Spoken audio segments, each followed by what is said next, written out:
Week 5 is just about over. We got one more game tonight. Should be hopefully a good one. Chiefs Saints, some good players on there. But we are here recapping Week 5. It was kind of felt like a bounce back week for just scoring and fantasy. And usually you get this. You get teams are starting to get beat up, defenses are hurt, all this stuff, and like you start to see the offenses. Teams with new offensive coordinators coming into form, rookies looking better, unless your name's Jayden Daniels and you're in the MVP race after the first 5 weeks. But we're starting off hot. We're starting off with winners here. I have DeAndre Swift's picture, but it's just the Bears offense overall. I know they played the Panthers, which is part of the reason why they're on here. And the week before, they looked pretty good, and they played the Rams as well. But Bears offense in general is looking good. Caleb Williams, 2 of the last 3 weeks has had good games, 20 for 29, 300 yards and 2 touchdowns, making plays, extending the play and things like that. Hooked up with DJ Moore, 5 for 105 and 2 touchdowns. Cole Kmet had a good game for a tight end. Swift with over 120 total yards, a touchdown, couple catches. Rome Odunze, Keenan Allen, those guys will start coming on. Roschon Johnson had 2 touchdowns, just looking good for the Bears overall. And again, I know people will say, well, they played a couple easy teams, but they get the Jags, Commanders, and Cardinals in the next 3 weeks. Those are 3 really good teams to go up against. So I think we can expect some good performances from these Bears for the next few weeks. So what do you think of the Bears? And, is Caleb Williams starting to finally get a handle on things? Yeah, he might be getting his crap together, and it's because of DeAndre Swift. It's you got to have a running game. Roschon Johnson. It's kind of a fact in the NFL. You don't have to have this killer running game. You have to have the threat of a running game. And to keep the dogs off you. Getting killed when you drop back to pass and stuff like that. So Swift has had, I think, well, I know we're talking the Bears offense, but Swift in general has had 2 good weeks in a row. So, but Caleb Williams, I was seeing some comparison numbers last night. I was watching the NFL Network, and, they showed the first few games, and, his numbers were horrible. And then I don't know if it's been the last 2 or 3 games. We've only played 5, so but he's looked better, and and he's going to get better. So he hasn't hit his ceiling yet. Jayden Daniels is going to get better. So good. It's good to see these young quarterbacks performing. I can hardly wait till they play the Lions and Hutchinson takes their head off or something, So. Speaking of quarterbacks that aren't playing well, we have Deshaun Watson. Oh, my God. 125 passing yards, a touchdown, 14 rushing yards. This is against the Commanders' defense as well, who maybe they're getting better, but the first 4 weeks showed us they're one of the defenses you want to target. They also looked terrible against the Raiders' defense. They lost to the Giants. This is bad. 125 passing yards and a touchdown. It's affecting everyone. Amari Cooper, 4 for 60 is about as good as you can do when your quarterback is not good. He's having a rough year. Jerome Ford, gives you 50 on the ground. Okay, but if this offense isn't going to move the ball, just no one else. I think they need to move on from Watson. Just bite the bullet and outright cut the guy. I don't think it'll happen until the off season or something like that. And everybody's saying, there's a lot of chitter chatter about it's time to put in Jameis, and stuff like that. I guess, you got to look at it, head coach has already said, no, he's my quarterback and stuff like that. You got to think of the team, you got to think, okay, is he losing games for us? He sure as hell ain't winning any games. He looks, I don't know, man. Looks like he's still in the massage room or something like that, man. It's not, it just, me, like most everybody else, just kind of waiting for this guy to the Deshaun Watson we seen a few years back, show up. It's done. It's not coming back. Terrible. It's not. I don't know if it's the shoulder injury. I don't think his teammates really like him either. There was a play where he got hit a little late, and normally you see your offensive lineman run over and smash that other player. They kind of did, but it wasn't if Jaden Daniels got hit like that, holy crap, I just don't think his teammates really like him. I think there's a chance that the coach wants to bench him, but the owner doesn't, type of thing. It's just all bad. Jameis isn't much better, but at least the team's going to rally around him a little bit. So on to the winners. Another winner here. I have Tank Bigsby, and it's kind of me as also throwing in ETN as a loser, but we talked about it last week. But Tank Bigsby, 13 carries, 100 yards, 2 touchdowns. He had a catch for 28 yards as well. He looks really, really good when he touches the ball. This is the second straight week he's led the Jags in rushing yards. The first 6 drives, it was kind of things as normal. It was ETN played 20 of 37 snaps, and Bigsby played 11. So it was mostly ETN with Bigsby taking a decent percentage. And then they started to move a little bit more to Bigsby, right? He played 11 snaps from one point on and to ETN's 2. They kind of went with the hot hand. I know Doug Peterson came out and was like, "Oh, ETN's our guy," but it doesn't. You just got to see the writing on the wall a little bit.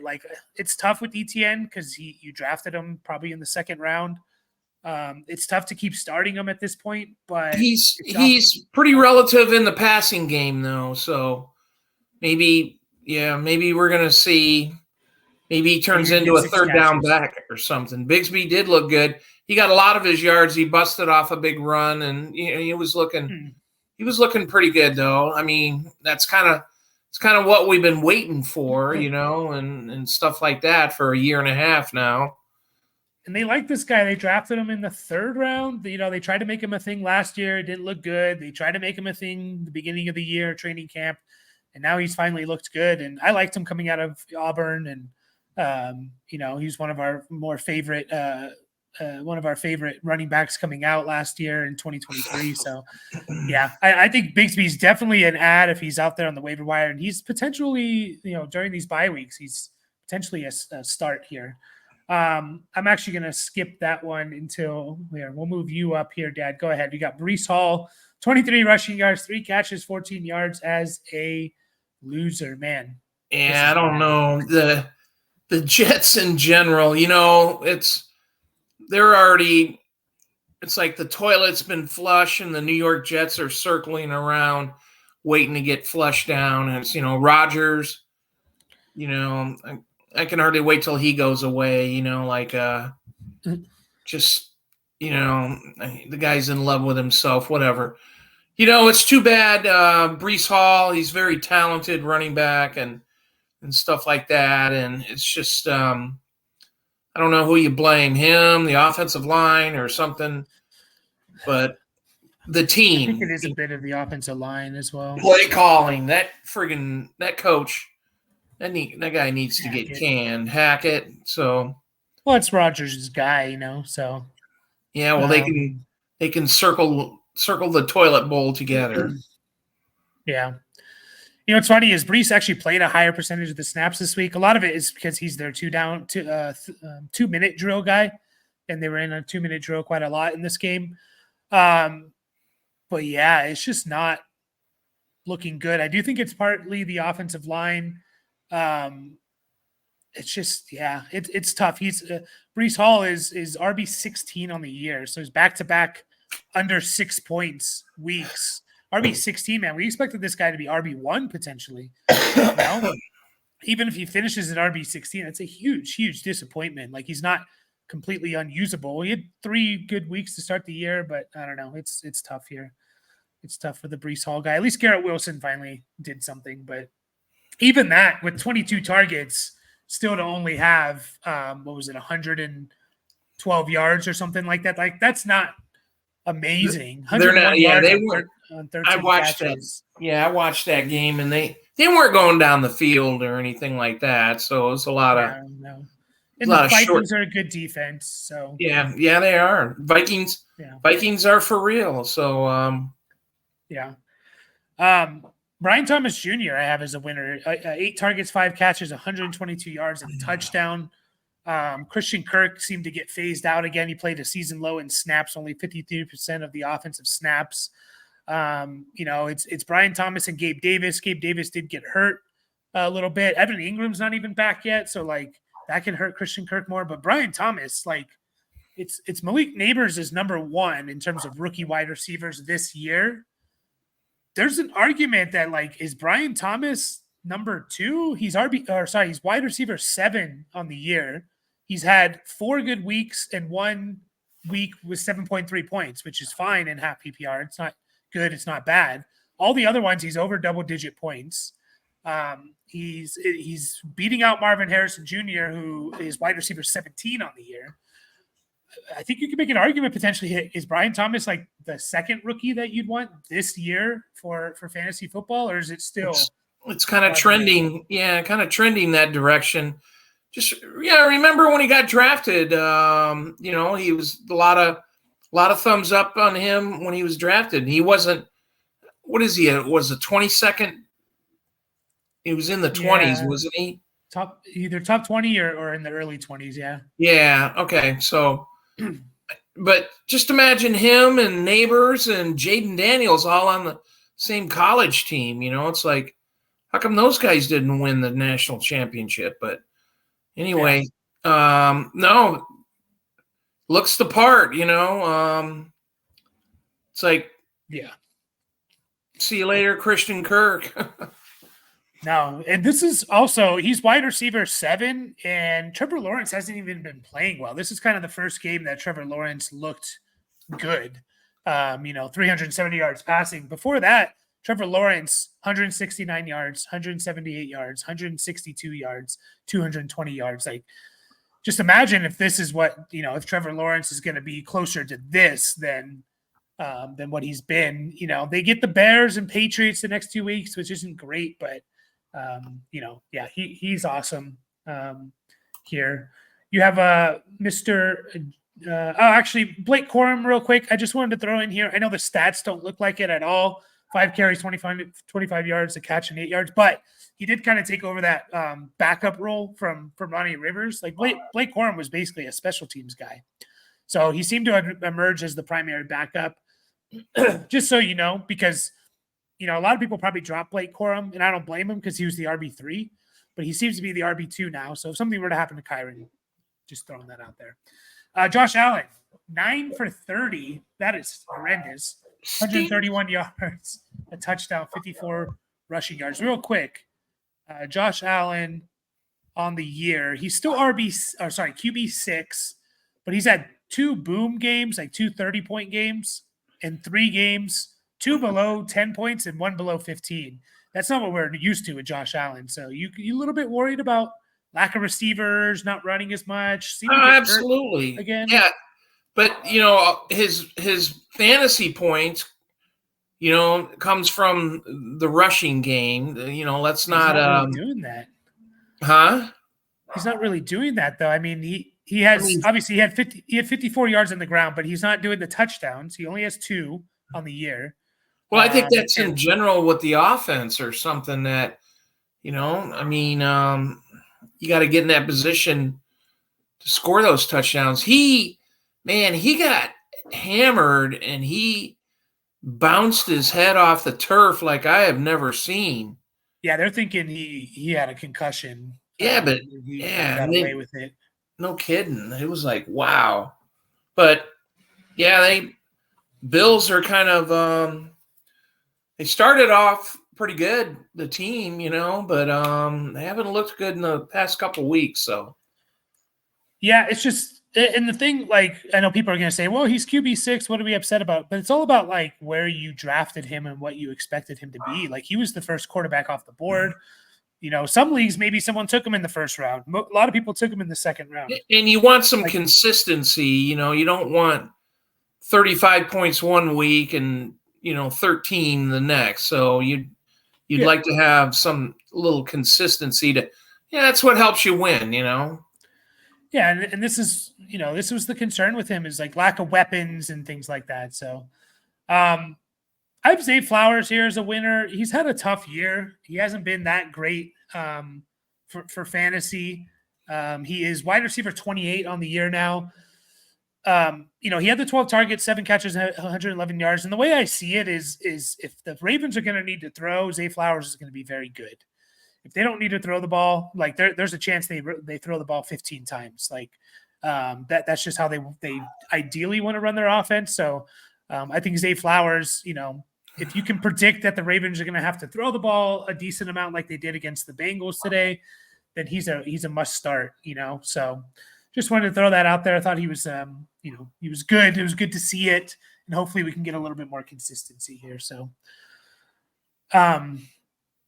tagging along with here, Josh Allen, is Dalton Kincaid, 2 catches, 34 yards. This was with Khalil Shakir out, so we expected big things. At least I did. Dalton Kincaid, tight end 11 on the year, averaging 6 points in half PPR. He's had one good game, and the rest have been disappointing.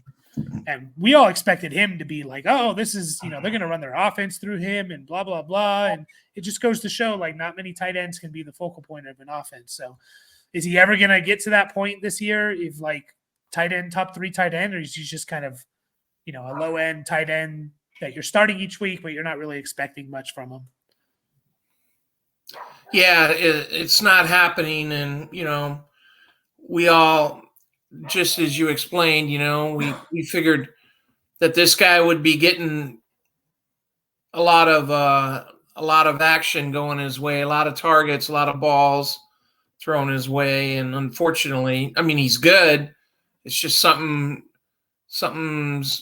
dysfunctional is happening. I don't know if it's play calling, quarterback play, or, the team in general. So, yeah, it's tough right now. And again, like, this is why we have to be careful with these guys. If we have it, I just feel like we got to be a little bit hesitant taking tight ends, especially tight ends. I know we have to project in fantasy football, and that's part of it. But when you haven't seen a tight end really be that focal point of a team's offense, I think it's important to realize, like, we've seen Mark Andrews, he deserves to be going high.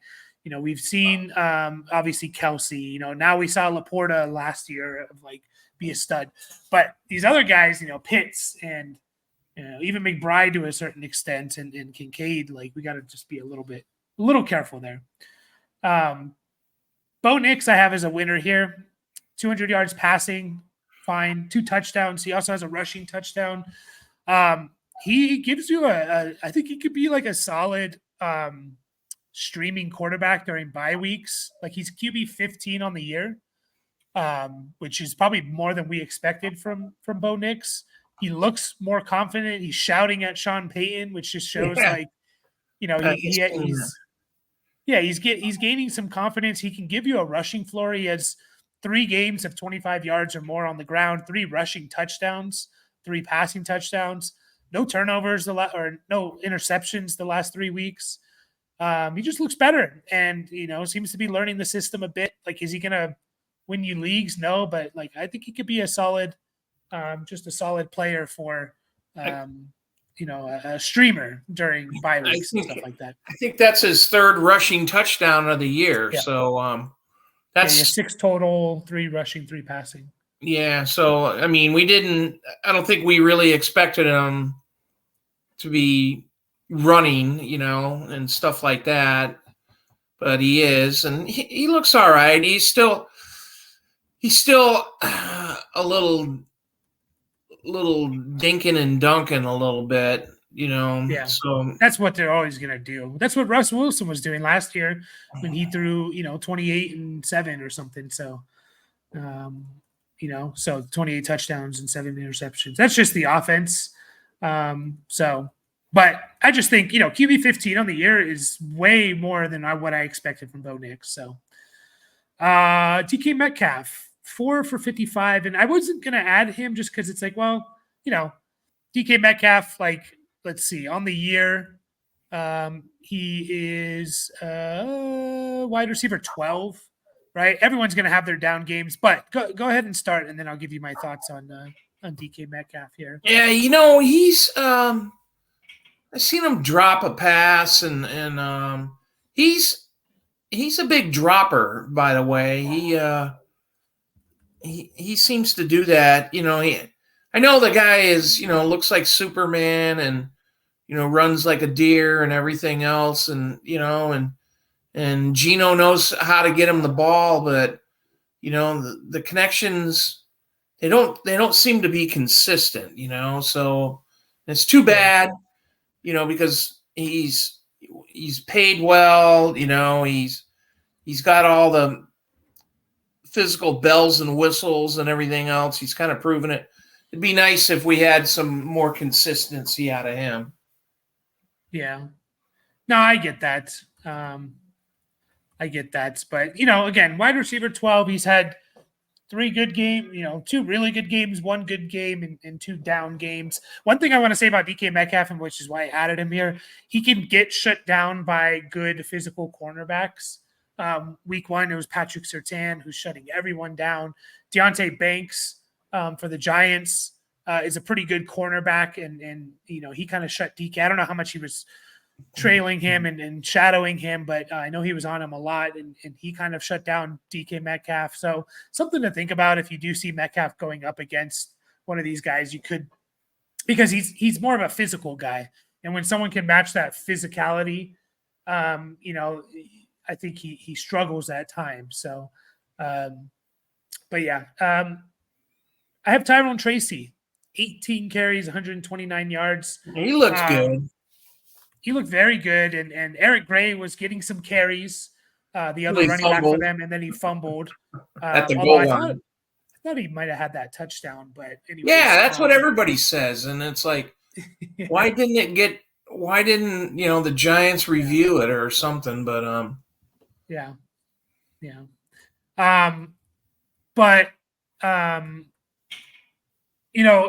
I mentioned in our fantasy group chat that he's going to get Devin Singletary is going to get Wally pipped, and I'm not even sure how many people know that reference, but basically a baseball player who was supposed to be pretty good, got hurt, right? Or he got I think he missed the game, or he missed some time, and then Lou Gehrig comes in and replaces him, and he loses his job.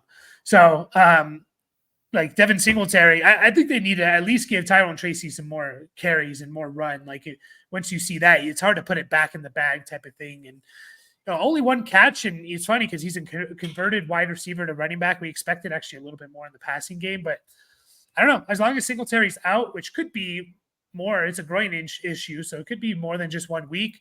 I think Tyrone Tracy's a starter, and I will be interested to see when Singletary comes back. So,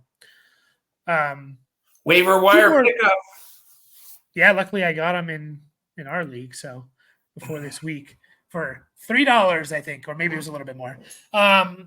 We have 2 more losers for you. You have Jaylen Waddle. I mean, this is kind of the entire Miami offense, really. But go ahead and Jaylen Waddle 4 for 64.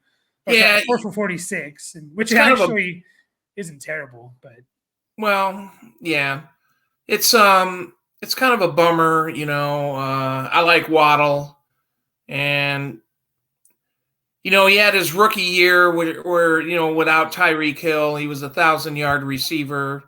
And then,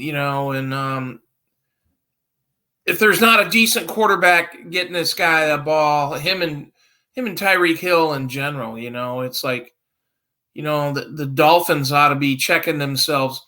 Why didn't we get a Joe Flacco type guy or a Jameis Winston or something like that to get these guys the ball and let them do their stuff. Waddle's a damn good wide receiver, but it's kind of a shame, It is. And yeah, this is kind of what you need to expect from Waddle until Tua comes back. 4 for 46 when you're desperate is a fine. Tyreek Hill 6 for 69. Really the only one. The running backs look good. Jalen Wright, 13 carries, 86 yards. Mostert, 19 carries, 80 yards. Jonnu Smith for a tight end, 5 for 62 is great.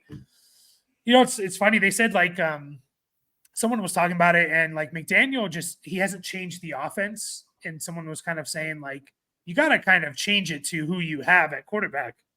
And you can't just, run the same offense that Tua was running and expect it to work. You got to kind of mold it around Tyler Huntley. So hopefully Tua is back. What are we coming up on now? I know they talked about after the bye, right? They talked about after the bye, he might be back. So they have their bye this week. Or is it one more week after the bye? I can't remember exactly, but hopefully he's back at least for the Cardinals game at the latest, which is on October 27th. And I put Tank Dell here. Yeah, go ahead. No, speaking of coming back, I just seen it this morning. They're expecting Cooper Kupp of week 7. So if you guys got him, of course, we lost half the year with him, but anyway. Yeah. I put Tank Dell here as a loser. It's really disappointing seeing what we're seeing out of Dell. Wide receiver 71 on the year. His best game is 8.7 half PPR points. This is a guy who, had he stayed healthy all year and continued those numbers, we would have been talking about him right alongside with Puka Nacua type of season, like double-digit touchdowns, 1,200 yards receiving, stuff like that. And it's just been nothing. Like I know we were worried about Stephon Diggs and things like that, but we still expected a little bit more, some boom games from Dell, and we're not seeing it at all. 137 yards through the first 4 games, so he missed a game. So in 4 games, so you do the math there. That's not very good. No touchdowns, 13 catches. He's basically getting 3 catches and 30 yards, 35 yards a game or something like that. Like just not good. CJ Stroud, a little bit disappointing to a certain extent. Like he threw for 300 yards and stuff like that. But in terms of the touchdown, actually, no, I'm looking at it. He's actually been pretty good. I don't know what I'm saying. But and the big thing here was also Nico Collins left this game. And that's where I really expected, okay, this is Tank Dell, his time type of thing, right? Like this is Tank Dell. He's going to do it. Nico Collins only played 13% of the snaps. He basically missed the entire game, and we got nothing from Dell, So I was pretty disappointed, especially seeing, Dare Gumbawale get 6 catches, and things like that. Dalton Schultz got his 4. I don't know. Anything you want to comment on Dell? Do you think it's kind of a sit on the bench for now, right? Yeah, it's like once Diggs does his year there, hopefully things will be better. Yeah. But I think that's it for week 5 winners and losers. We will of course be back with week 6. I'll be going live tonight after the game throughout the week. So join us there and catch you guys all in the next video.